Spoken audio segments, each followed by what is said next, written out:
Hello everyone, कैसे हैं आप लोग। उम्मीद है कि सब बढ़िया होंगे।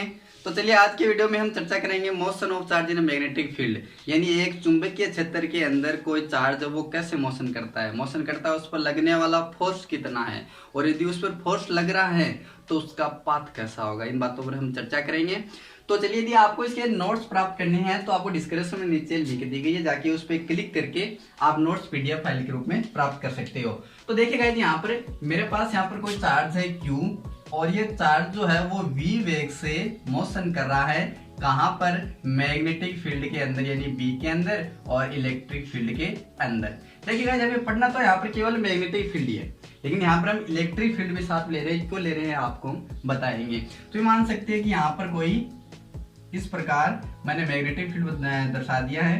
अच्छा, यहाँ पर क्रॉस के रूप में लिखने का मतलब होता है कि मैग्नेटिक फील्ड जो है वो इनसाइड है, अंदर की ओर है, लेकिन हम मान लेते हैं यहाँ पर मैग्नेटिक फील्ड है कोई, और इस प्रकार मान लेंगे ये कोई इलेक्ट्रिक फील्ड है। ठीक है, और जिसके अंदर आपका जो चार्ज है Q वो V वेग से क्या कर रहा है, यहाँ से गति कर रहा है। यहाँ पर ये मैग्नेटिक फील्ड है और ये इलेक्ट्रिक फील्ड है। ठीक है, अब जैसे चार्ज V वेग से इन दोनों में गति कर रहा है तो आप यहाँ से देख पा रहे होंगे कि इस पर फोर्स लगेंगे। ठीक है, इस पर जो बल लगेंगे, अब इसमें बल कौन से लेंगे? इसमें दो प्रकार के यहाँ पर वर्ग कार्य करेगा। दो प्रकार का कौन सा? कि एक तो इस चार्ज पर मैग्नेटिक फील्ड के कारण बल लगेगा और एक इसके इलेक्ट्रिक फील्ड के कारण इस पर फोर्स लगेगा। ठीक है, अब देखिए, जो हमारे पास मैग्नेटिक फील्ड के कारण जो फोर्स लगता है उसकी वैल्यू क्या होती है? Fm equals to Q V cross B। ठीक है, यहाँ पर Q क्या आपका चार्ज है, V वेग है उसका चार्ज का, और B क्या यहाँ पर मैग्नेटिक फील्ड है। अब यहाँ पर एक फोर्स और भी लग रहा है, कौन सा? इलेक्ट्रिक फील्ड के कारण। तो वो फोर्स कितना होगा? QE। Q यहाँ पर चार्ज है, E क्या इलेक्ट्रिक फील्ड है। यहाँ पर दो तरह के यहाँ पर कार्य कर रहे हैं, दोनों फोर्स कार्य कर रहे हैं। अब देखिए, यहाँ पर उसे मैग्नेटिक फील्ड और इलेक्ट्रिक फील्ड के अंदर जो गति कर रहा है, दो बल कार्य कर रहे हैं, तो यहाँ पर टोटल बल कितना होगा? टोटल परिणामी बल जिसे हम कहेंगे वो क्या होगा आपके पास? F इक्वल्स टू Fm, यानी मैग्नेटिक फील्ड के कारण लगने वाला बल और प्लस इलेक्ट्रिक फील्ड के कारण लगने वाला बल। ठीक है, ये दो बल होंगे, तो इन दोनों बलों को हम क्या कर देंगे? ऐड कर देंगे। तो क्या आ जाएगा? Q V क्रॉस B और प्लस में क्या आ जाएगा? QE। ठीक है, यहां से QE आपके लेंगे, कॉमन लेंगे, तो आपके पास क्या आ जाएगा? यहां से Q Q तो कॉमन ले लिया हमने, तो यहां से केवल क्या आ जाएगा? E आ जाएगा आपके पास, यानी E प्लस Q बाहर आ गया कॉमन, तो V क्रॉस B। ये क्या आपके पास आ जाएगा? टोटल परिणामी बल आ जाएगा। और आपको ध्यान रखना है यहाँ पर एक चीज का, कि ये टोटल परिणामी बल आ जाएगा, तो इस बल को हम कहेंगे लोरेंज बल। कौन सा बल कहेंगे? लोरेंज बल। ठीक है, आपको ध्यान रखना है कि यदि कोई चार्ज है वो मैग्नेटिक फील्ड और इलेक्ट्रिक फील्ड दोनों में यदि वो मोशन कर रहा है तो उसका टोटल जो परिणामी बल है, टोटल जो बल लगेगा, उस बल को हम क्या कहेंगे? लोरेंज बल कहेंगे। आपको इस लोरेंज बल को समझाने के लिए ही मैंने यहाँ पर मैग्नेटिक फील्ड के साथ भी क्या लिया है? इलेक्ट्रिक फील्ड भी लिया है। तो आपको सबसे मोस्ट बात है, आपको तो एक लोरेंज बल जो वो किसे कहते हैं और आपको ये ध्यान रखना है। ठीक है, अब केवल मैग्नेटिक फील्ड की बात कर रहे हैं, यानी मैग्नेटिक फील्ड के कारण लगने वाला फोर्स कितना होता है? यही होता है, यानी कितना? Fm equals to Q V cross B। ये लगता है हमारे पास जो मैग्नेटिक फील्ड फोर्स है वो। ठीक है, अब देखिए, इसके अंदर हम इसको परिमाण के रूप में लिखे तो ये क्या लिख सकते हैं? Fm equals to QVB sine theta. QVB sine theta. अच्छा, यहाँ पर थीटा क्या है? यहाँ पर थीटा जो है वो बिटवीन किसी बीच में है? V और B के बीच में, यानी उस चार्ज के जो वेग है उस वेग के बीच में और मैग्नेटिक फील्ड के बीच में। समझे थे कि मैंने अभी बताया था, यहाँ पर क्रॉस के रूप में लिखा था कि जो आपका मैग्नेटिक फील्ड है वो क्या क्या बताया था मैंने? यहाँ पर अंदर बताया था। ठीक है, यानी इसके इनसाइड बताया था। अब देखिए, ये तो मैग्नेटिक फील्ड है और मान लो कोई चार्ज यहाँ से मोशन कर रहा है, तो इस प्रकार वो मोशन करना है, यानी आपके पास ये जो दिखाई दे रहा है वो तो क्या है आपके पास? उसका वेग है। ठीक है, चार्ज का, और ये क्या आपके पास मैग्नेटिक फील्ड है। तो इन दोनों के बीच में जो एंगल है वो है इसका बीच में थीटा, जो वो एंगल होगा आपके बीच में। ठीक है, तो ये हो गया आपके पास इस मैग्नेटिक फील्ड की वैल्यू की क्या होती है। चलिए अब आगे यहाँ पर बात करेंगे, कुछ स्पेशल केस पढ़ेंगे। तो कुछ स्पेशल केस देखिए, स्पेशल केस। ठीक है, अब देखिए यहाँ पर कंडीशन क्या बन सकती है, आपके पास कंडीशन बन जाए पहली कि यदि वेग जो है आपका वो क्या हो, जीरो हो, यानी उस चार्ज का, उस पार्टिकल का वेग जीरो हो, तो आप क्या कहोगे, जीरो हो तो आपके पास जो फोर्स आएगा, मैग्नेटिक फोर्स, वो भी कितना होगा, जीरो होगा। कहने का मतलब ये नहीं, कोई चार्ज है वो मैग्नेटिक फील्ड के अंदर मोशन नहीं कर रहा है, यानी वो रेस्ट अवस्था में है, स्थिर अवस्था में है, तो उस पर कोई बल नहीं लगेगा। यानी यहाँ पे आप एक चीज क्या सीख रहे हो कि यदि कोई चार्ज है वो मैग्नेटिक फील्ड के अंदर मोशन कर रहा है तभी उस पर फोर्स कार्य करता है, अन्यथा नहीं। ठीक है, चलिए पहला पॉइंट हो गया। दूसरा पॉइंट इसका देखते हैं।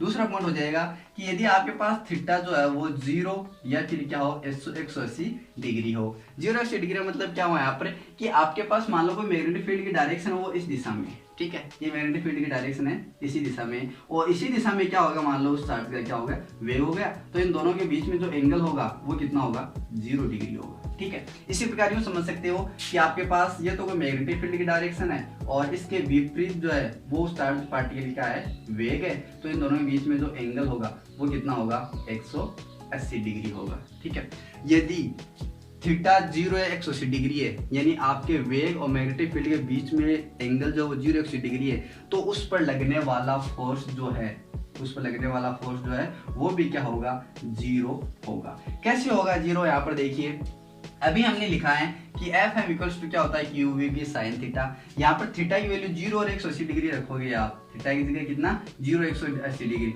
यानी साइन 0 और साइन 180 डिग्री। ठीक है ना वैरायटी। तो जब इन दोनों का मान रखोगे तो इन दोनों का मान क्या होता है, 0 होता है, तो ये वैल्यू क्या हो जाएगी आपके पास, 0 हो जाएगी। यानी आपने अभी जो हमें बातें पढ़ी है उसको मैं रिपीट कर रहा हूँ। आपने मोस्ट बातें कौन सी पढ़ी है, एक तो पढ़ा आपने लोरेंज बल, यानी कोई चार्ज है वो मूव कर रहा है, मोशन कर रहा है, तो वो यदि मैग्नेटिक फील्ड और इलेक्ट्रिक फील्ड के अंदर मूव कर रहा है तो उस पर लगने वाला टोटल परिणामी बल जो है वो क्या कहलाएगा, लोरेंज बल कहलाएगा। यदि कोई चार्ज रेस्ट अवस्था में है, यदि वो गति नहीं कर रहा है, तो हम क्या कह देंगे कि उस पर लगने वाला फोर्स जो है वो क्या होगा, 0 होगा। ठीक है, और 0 किन कंडीशन में होगा, यदि वो रेस्ट अवस्था में होगा तो भी उस पर 0 होगा, और यदि थीटा आपके पास 0 और 180 डिग्री है, ठीक है, तो भी क्या होगा आपके पास, इसमें मैग्नेटिक फील्ड की वैल्यू क्या होगी, 0 होगी।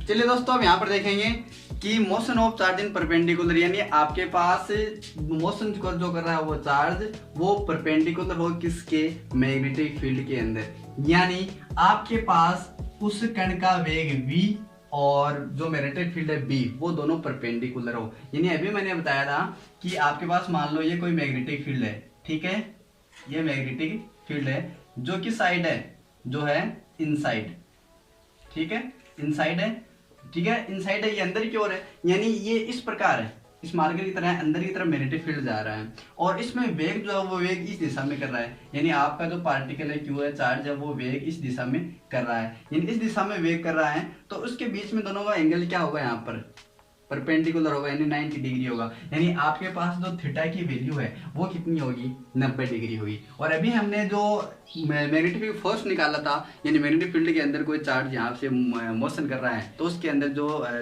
फोर्स होगा वो कितना होगा, F equals to Q V B sine theta. ठीक है, थीटा की वैल्यू कितनी है, दोनों परपेंडिकुलर है, तो कितनी हो गई, 90 डिग्री हो गई। तो हम क्या लिख सकते हैं, F इक्वल्स टू साइन 90, ठीक है, जो वैल्यू है वो कितनी होती है, 1 होती है, तो हम लिख देंगे क्यू वी बी। ठीक है, और इस टाइम जो लगने वाला फोर्स है वो फोर्स क्या होगा, मैक्सिमम फोर्स होगा। कैसा फोर्स होगा, मैक्सिमम फोर्स होगा। यानी आपके पास वेग और जो मैग्नेटिक फील्ड है बी, वो दोनों एक दूसरे जब परपेंडिकुलर हो जाए तब मैक्सिमम फोर्स होता है। पीछे हमने पढ़ा है कि बीच में एंगल 0 हो या फिर 180 डिग्री हो या फिर वो वेग जो है 0 यानी रेस्ट अवस्था में, तो उस समय जो फोर्स लग रहा था वो कितना लग रहा था, 0 था, उस टाइम में कोई फोर्स नहीं था। यहाँ पर फोर्स क्या होगा, मैक्सिमम होगा। अच्छा, हमने यहाँ पर एक बात नहीं बताई आपको कि जब वो रेस्ट अवस्था में था या 0 डिग्री 180 डिग्री था, उनके बीच में एंगल थीटा, ठीक है, तो उस समय उस कण की जो पाथ होगा, उस कण का रास्ता होगा वो कैसा होगा, तो वो होगा एक सरल रेखीय। ध्यान रखना, वहां पर एक क्या होगा,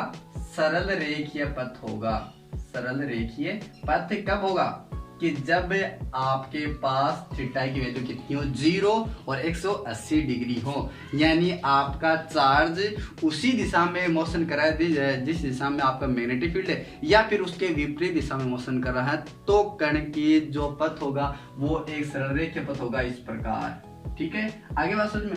अब बात करते हैं कि परपेंडिकुलर हो मैग्नेटिक फील्ड के, ठीक है, वेग v, यानी अब 90 डिग्री हो v और v के बीच में, तो उस समय क्या होगा, मैक्सिमम होगा। और उस समय उस कण की जो पथ है, उस कण का रास्ता है, वो कैसे होगा, वो इस प्रकार होगा, यानी वृत्ताकार पथ होगा। कैसा होगा, वृत्ताकार पथ। आप याद रखोगे कि यदि एंगल 0 डिग्री है, 180 डिग्री है, तब तो क्या होगा, तब तो होगा कि एक सरलरेखीय पथ होगा उस कण का, ठीक है, उस चार्ज का। और यदि एंगल जो वो 90 डिग्री हो, तब कैसा पथ होगा, वर्ताकार पथ होगा। तो चलिए यहाँ पर इसकी जो वैल्यू वो क्या आ गई, मैक्सिमम आ गई। अब यहाँ से डायग्राम देख पा रहे हैं, डायग्राम के अंदर ये v है, वेग है, ठीक है, इस समय इस साइड है, और जो b है वो मैग्नेटिक फील्ड वो इस साइड है, यानी आपका v जो वो xy तल में है, और इन दोनों के बीच में जो एंगल है वो कितना है, यहाँ पर परपेंडिकुलर यानी 90 डिग्री है, और फोर्स यहाँ पर ऊपरी तरफ लग रहा है। अब देखिए यहाँ पर ये जो आपका पथ है, कण का पथ है, वो वर्ताकार कैसे हो जाता है, तो उसको समझिए जरा इस डायग्राम के अंदर। कि आपके पास मान लो यहाँ पर कोई आपके पास चार्ज q है, इस जगह स्थित है, ठीक है, और उसका वेग जो वो इस दिशा में, राइट साइड दिशा में है, ठीक है, और इस पर फोर्स लग रहा है वो ऊपरी तरफ लग रहा है, यहाँ पर जैसे डायग्राम दिखा। अच्छा, ये दोनों तल जो आपके पास परपेंडिकुलर है इस प्रकार, ठीक है, दोनों 90 डिग्री पे, फोर्स ऊपरी तरफ लग रहा है। अब देखिए, अब फोर्स जब इसको ऊपरी तरफ ले जाने जा रहा है, ये वेग इस दिशा में कर रहा है, तो क्या सीधा जाएगा, नहीं, उसमें ऊपर की तरफ फोर्स लगेगा, तो ये जो एंगल है आपके पास चार्ज है वो कुछ मोशन करता हुआ यहाँ आ जाएगा, यानी ये मुड़ जाएगा थोड़ा इस प्रकार, ठीक है। अब यहाँ आ गया, मान लो वो चार्ज यहाँ आ गया, अब वापस उसका वेग ऊपर की तरफ है और फोर्स किस तरफ है, इस साइड है, यानी वापस दोनों वो फोर्स जो उस कण को इधर लाया है, उधर इधर लाना चाहता है, उस फोर्स इस चार्ज को, ठीक है, इस साइड लाना चाहता है, तो क्या होगा, क्या वो वेग इसी दिशा में जाएगा, आपका चार्ज जो है वो इसी दिशा में जाएगा, नहीं, वो यहाँ से वापस मुड़ जाएगा, क्योंकि फोर्स इस तरफ लग रहा है। अब जैसे यहाँ पर वो मुड़कर यहाँ आ गया, तो अब उसका वेग सीधा इस तरफ होगा, क्या वो सीधा जाएगा, नहीं, वापस फोर्स लगेगा, यानी इस प्रकार उसको क्या हो जाएगा, गोल गोल घुमाएगा फोर्स, यानी इसके अंदर क्या कहने का मतलब,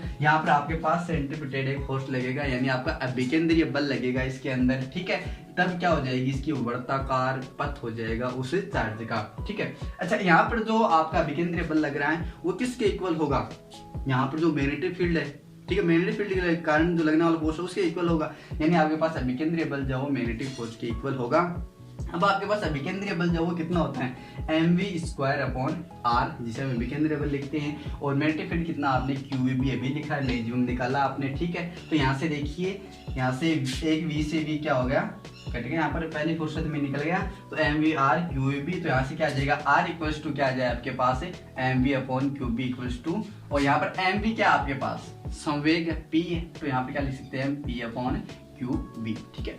अब देखिए यहाँ पर, यदि गतिज ऊर्जा काइनेटिक एनर्जी हो, ठीक है, यदि गतिज ऊर्जा E की हो, काइनेटिक एनर्जी E की हो, तब उस समय उसका संवेग क्या होगा, p क्या होगा, 2m/e², यानी इस p की वैल्यू क्या होगी, 2m/e²। तो हम यहाँ से इसकी रेडियस निकालना चाहिए, तो इसकी रेडियस क्या होगी, सबसे पहले पॉइंट लिख रहा हूँ यहाँ पर, तो इसकी रेडियस r इक्वल्स टू क्या हो जाएगी, p की वैल्यू ये रखेंगे, तो 2m/e² और अपॉन में क्या आ जाए आपके पास qb, ये इसकी क्या हो जाएगी, रेडियस हो जाएगी। अच्छा, यहाँ पर एक चीज आप देख रहे हो कि r जो है वो डायरेक्टली प्रोपोर्शनल है किसके, ek के अंदर, किसके अंदर है, किसका है, ek के डायरेक्टली प्रोपोर्शनल है, यानी हम कह देंगे यदि गतिज ऊर्जा बढ़ रही है तो रेडियस भी क्या होगी, बढ़ेगी।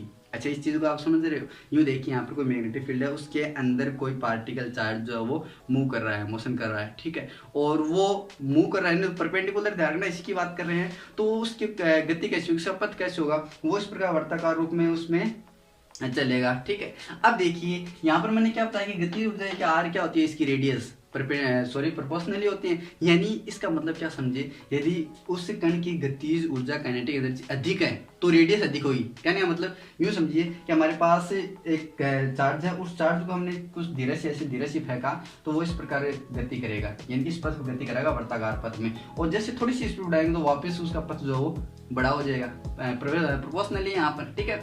और यदि हम उसको बहुत ही फास्ट वेग से यदि भेजेंगे, ठीक है, उसका वेग बहुत मैक्सिमम कर देंगे, तब क्या होगा, तब उसकी रेडियस और अधिक हो जाएगी, ठीक है, आप समझ रहे हो, ठीक है। तो ये बात होगी इसकी रेडियस की। चलिए अब इसके कुछ और पॉइंट के बारे में बात करते हैं। तब तक आपके मैं बोर्ड यहाँ पर थोड़ा मिटा लेता हूँ। तो आपने लोरेंट्ज़ और उसके थीटा के बारे में बात की थी। तो थीटा में 0 180 डिग्री और ये 90 डिग्री बात कर रहे हैं। और यहाँ पर बात हमने किसकी कर ली, इसके रेडियस की कर ली कि इसकी रेडियस की वैल्यू क्या होगी, तो ये इसकी रेडियस की वैल्यू होगी, ठीक है। चलिए अब दूसरे पॉइंट में हम बात करते हैं इसके आवर्त काल के बारे में, इसके आवर्त काल के बारे में। किसके, यानी वो एक चक्कर जब लगाएगा चार्ज जो है वो उस सब कितने समय में लगाएगा, ठीक है। तो आवर्त काल को हम टी से लिखते हैं और उसका फॉर्मूला क्या होता है, एक चक्कर में तय दूरी और अपॉन में क्या आ जाएगा, चाल आ जाएगा, ठीक है। आगे देखिए t इक्वल्स टू एक चक्कर में तय दूरी। अच्छा वो चार्ज वो एक चक्कर पूरा लगाएगा तो उसकी दूरी कितनी होगी, एक वर्त के रूप में लगाएगा, यानी 2 पाई r। कितना होगा, 2 पाई r। और आपके पास चाल क्या है, वेग क्या है, v है, तो मैंने v लिख दिया, ठीक है। तो यहाँ से आपके r की वैल्यू क्या हो जाएगी, r इक्वल्स टू क्या लिख सकते हैं, अभी मैंने लिखा था r equals to mv upon qb, यानी हम लिख देंगे यहाँ पर 2 pi mv upon v qb, v से v कैंसिल हो जाएगा, आपके पास बचेगा 2 पाई m qb, ठीक है। और ये किसकी वैल्यू आपके पास है, इसके आवर्त काल की, ठीक है। तो हमने दो चीज निकाली, यहाँ पर इसकी रेडियस निकाल ली है और इसका आवर्त काल निकाल लिया है। तीसरी चीज यहाँ पर निकालने जा रहे हैं हम इसकी रेखीय आवृत्ति। क्या निकालेंगे, इसकी रेखीय आवृत्ति।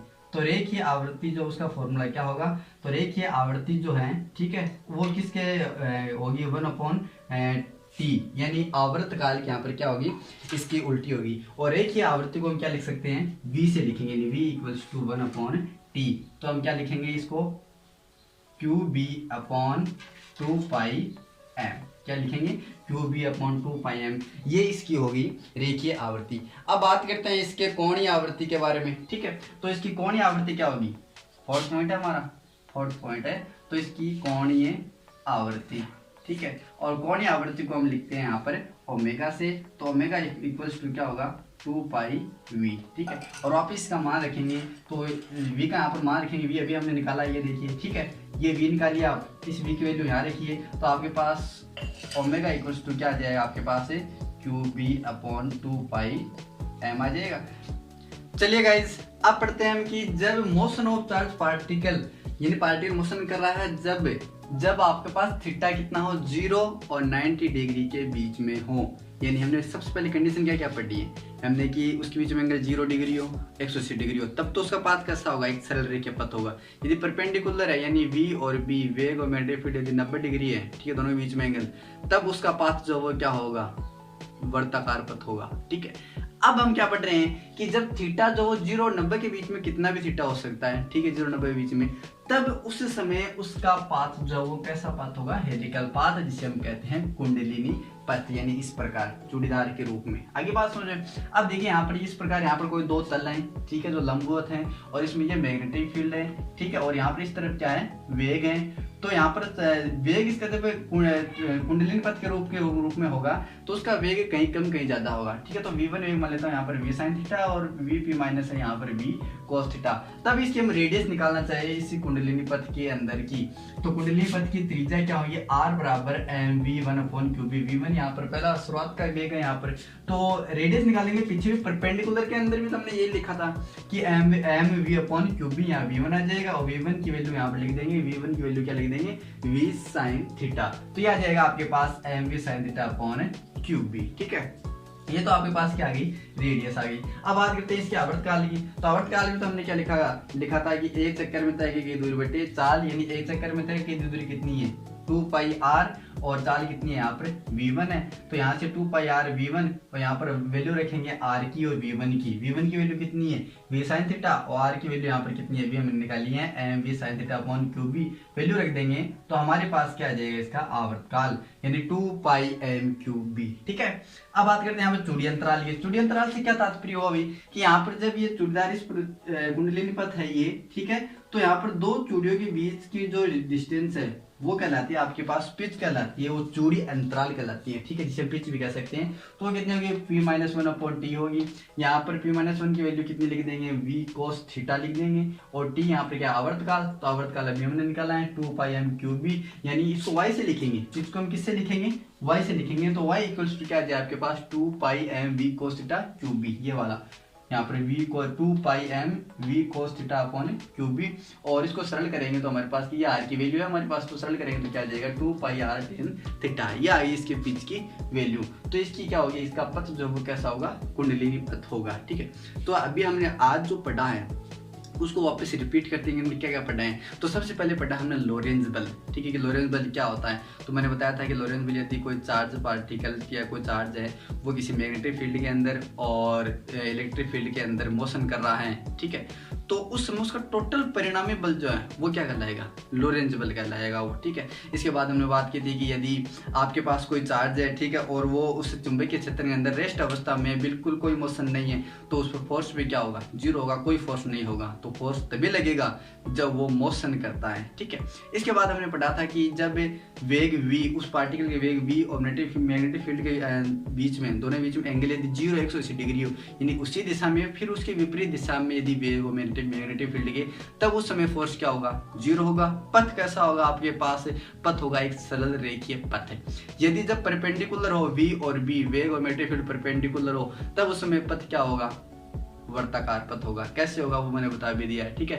और अगली बात आपको ध्यान रखनी है कि जब थीटा कितना हो, 0 और 90 की डिग्री के बीच में हो, तब आपके पास पथ कैसा होगा, कुंडलिनी पथ होगा, ठीक है। तो ये थी हमारे आज के टॉपिक में कि एक चुंबकीय क्षेत्र में कोई मोशन करता है चार्ज, तो उस चार्ज मोशन करने के कारण उसको फोर्स कितना लगता है और फोर्स लगने के कारण उसका पथ जो कैसे होगा, और सारी भी हमने काफी बातें पढ़ी है।